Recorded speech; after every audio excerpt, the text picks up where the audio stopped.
Now, I've been maintaining for a long time that any conservative minister who is not routinely accused of racism and misogyny is a minister who is not doing his job.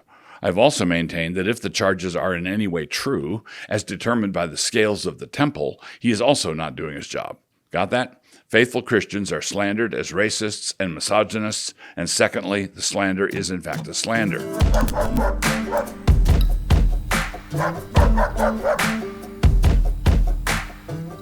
Introduction. Oscar Wilde once defined a gentleman as someone who never insults anyone else accidentally.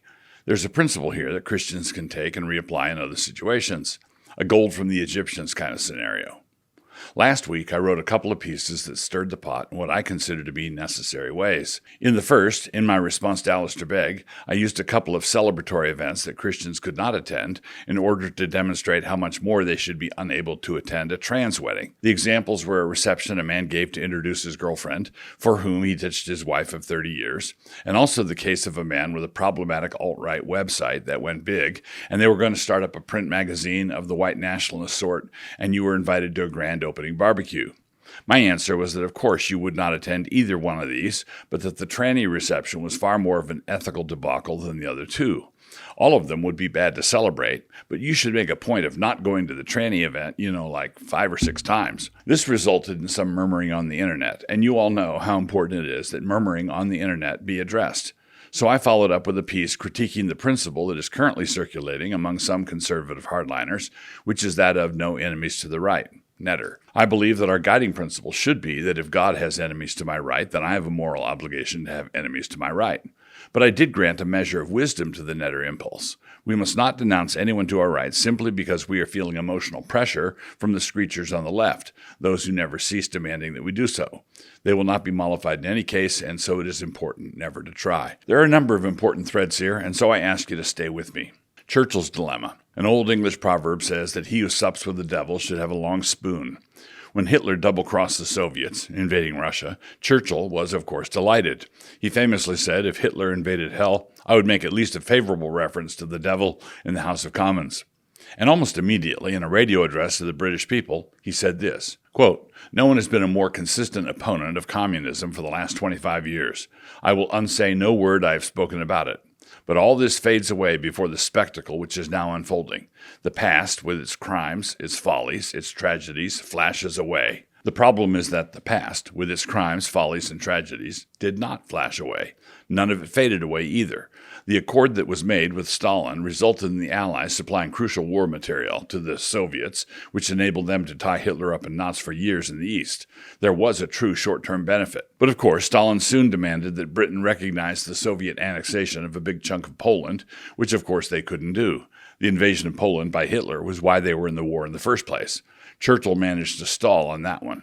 But this deal with the devil also resulted in large numbers of people after the war being loaded onto railroad cars at the point of Allied bayonets to be shipped back to their doom. And Churchill himself recognized the grim reality that he had helped to create in 1946 when he put the phrase Iron Curtain into wide circulation. So while Churchill was certainly a great man, we still have to say that, great man or not, history still has a way of unfolding and or unraveling on you.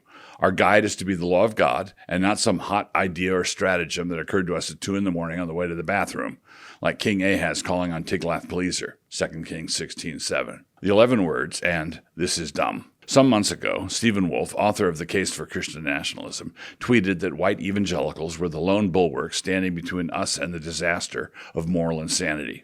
It should be of no great surprise that some people went nuts, because that's what they do. After some back and forth, Canon Press, Stephen's publisher, responded by saying something like, "To be clear, this is dumb." If you would like some more background on all of that, you can find it here. And as everything about our culture continues to unravel, apparently on schedule, Stephen recently wondered aloud on X whether or not it was time for Canon Press to say the quote-unquote 11 words, referring to his lone bulwark tweet. I will have a counteroffer for him here in just a couple of minutes. It is all very well for us to say dumb, but dumb how? As a demographic observation, it was as true as the fact that the sun rises in the east and that the grass is greener after it does. This kind of observation is a staple coming from the punditry class on all the talking heads channels. Black women vote this way, Jewish intellectuals vote that way, and white evangelicals go in the other direction. So, as a demographic observation, Stephen's tweet was as true as it gets. America keeps trying to commit suicide, and evangelicals keep getting in the way. The problem is that the progressives and the reactionaries, to Stephen's left and to Stephen's right, have both fully embraced the same ontological mistake. The only thing that separates them is what they think of that mistake. The mistake is that of thinking that the evangelicals are the lone bulwark because of their whiteness. The leftists loathe what they do because it is grounded in whiteness, and the reactionaries love it because it is grounded in whiteness.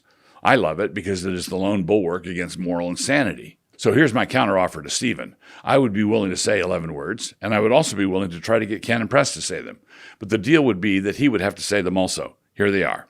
Zionist dispensationalists are the lone bulwark against moral insanity in America. If we were to offer this up as a demographic observation, it makes the same kind of sense as does the white evangelical version because, in North America, white evangelicals really are overwhelmingly Zionist dispensationalists. And it would not appear as though we were subtweeting anything, 14 words, because we are not Zionists and we are not dispensationalists.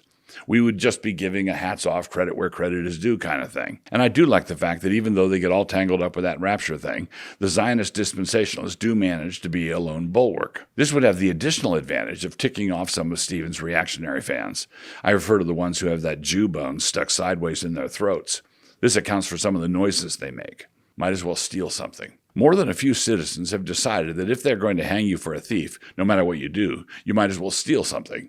If absolutely everything about what you do is somehow racist, of the glaring kind, or of the micro kind, or of the privileged kind, or of the dog whistle kind, or of the showing up to work on time kind, then racism is clearly not as bad as everybody used to think.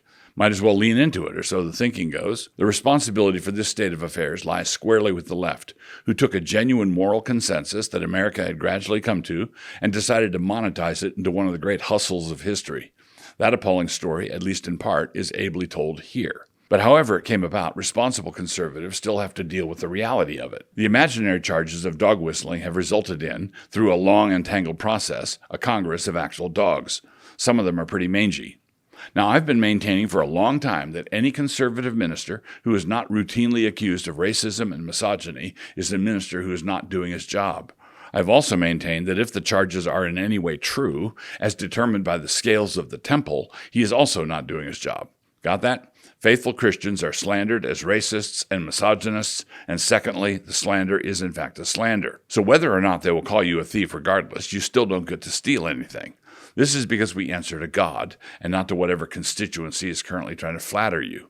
The Pella Church. The reason I fight for my right to qualify my words on ethnicity and sex the way I do is not because I want to make the race hustlers and misogyny mongers happy. I know I will never be able to do that. I do it because I want to make it crystal clear that their accusations are false. I want them to have more than a few awkward moments in the day of visitation, 1 Peter 2:12.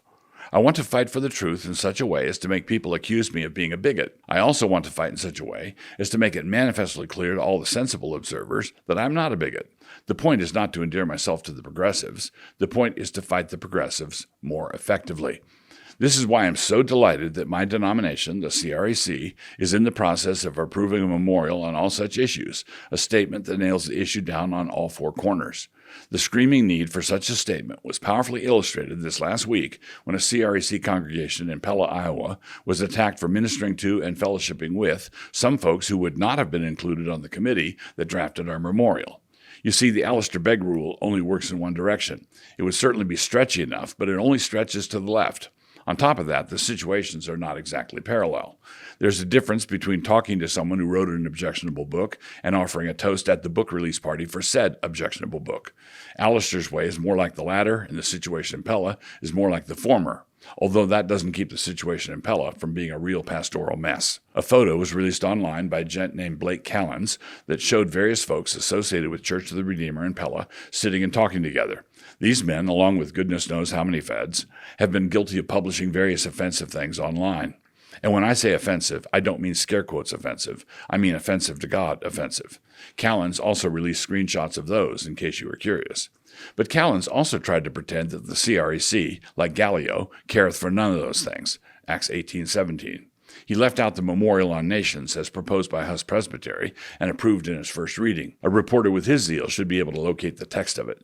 He also should have been able to find out the reason the CREC is in the process of adopting such a memorial. The reason the memorial is going to be so helpful for us is that it provides us with two things. When an internet ruckus starts up, like this one, it enables all the officers of the CREC to point to the memorial and say something like, "This is our position on all these matters." The memorial does not require CREC ministers to stop talking with people with offensive and unbiblical views, but it is a good expression of what we believe are offensive and unbiblical views. And in the meantime, if anyone wants to insist that we must ignore all that, not to mention ignoring due process, and go along with their version of on-demand cancel culture, we can just refuse. Pound sand, I believe, would be an appropriate expression. Quote, "Therefore, if Demetrius and his fellow craftsmen have a case against anyone, the courts are open, and there are proconsuls. Let them bring charges against one another." Acts 19:38, NKJV. But this does not indicate an unwillingness to deal with actual problems. The second thing a memorial does is that it helps us to keep ungodly bigotries, actual ones, from gaining positions of influence and leadership within the CREC. In other words, when there's an objective problem, and not one alleged by an accuser demanding quote-unquote immediate action by the internet, we are in a good position to deal with it. We are doing it this way because we want to be approved by God and not by people with an obvious axe to grind. 2 Timothy 2:15. We saw this problem beginning to develop years ago, and so we began work on memorials in order to give us the tools that we would need to address it. In other words, this is not a reaction to some expose. For example, here's one of the two statements issued by our presbytery, Knox, on ethnic balance. We believe the human tendency to congregate around shared affections is natural and can be good. It creates the blessing of cultures and subcultures, for example. But as with all natural goods in a fallen world, there's a temptation to exalt it to a position of unbiblical importance, thus making it an idol. While an ethnic heritage is something to be grateful for and which may be preserved in any way consistent with the law of God, it is important to reject every form of identity politics, including kinism, whether malicious, vainglorious, or ideologically separatist, segregationist. Statement by Knox Presbytery, CREC, December 1st, 2022. Read the chessboard. At the same time, I would encourage everyone to look at the chessboard again and look at where the pieces are actually located. It is not what some of these folks are blithely assuming. The edgy brethren, let us call them, think that they are the real threat to the regime. They believe that they are the lone bulwark. They have seen through all of the lies. They took one of the red pills, and then 6 of them, and then they emptied the bottle. They believe that years ago the Moscow gang started down the right road with our little putt-putt reformation, but they have come into the brutal truth. They and they alone have faced up to the stark realities. Moscow, with its worship services and psalms and feasts and wedding ceremonies and conferences and publishing and canon plussing and small business startups and education work and so on, and furthermore, is simply LARPing. They, by way of contrast, know the truth about the Jews and the start of the Second World War. But if that were the case, then why are people like Blake Callens using Pella to attack Moscow? Shouldn't he be using Moscow to attack Pella? It is a question that is worthy of more development. Some other time, perhaps.